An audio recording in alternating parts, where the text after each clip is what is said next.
So, I mean, defamation is basically, generally the elements are, it's a statement that gets published to a third party and then you suffer some sort of like reputational harm, right? So it has to be quote unquote published. Like if you and I are just having a private conversation about somebody and we disparage that person in our private conversation, but it doesn't go beyond you and I, there's no defamation because it hasn't been published.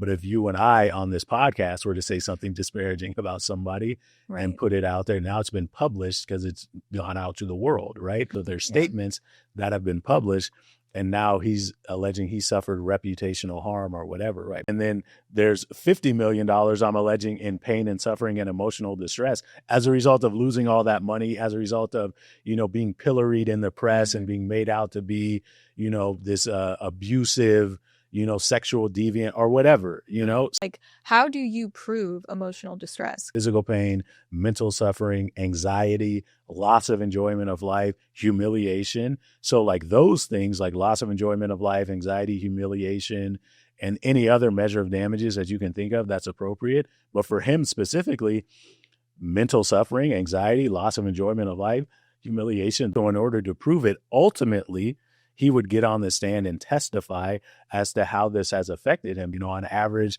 it's a 3, but on a tough day, if I'm working all day, because I still have to work to feed my family, it might be at an 8 at the end of the day. So it's from the testimony of the person who's putting forth that claim. So he would have to substantiate that. As far as the emotional distress, as far as like, if he's saying I lost a whole bunch of jobs, like, for me, like if I was on the other side of that, if I was Blake's attorney, I'd be like, show me the proof. Like I want to see a deal memo. I want to see a memorandum of understanding, a letter of intent or something to substantiate that you like already had this deal and lost it. But also like going back to defamation, in the state of California, I'm sure it's probably true in New York, truth is the ultimate defense. So if I'm alleging somebody defamed me, but they can prove what they said is true, truth is the ultimate defense. If the person who said it can prove what they said is true, then there is no defamation.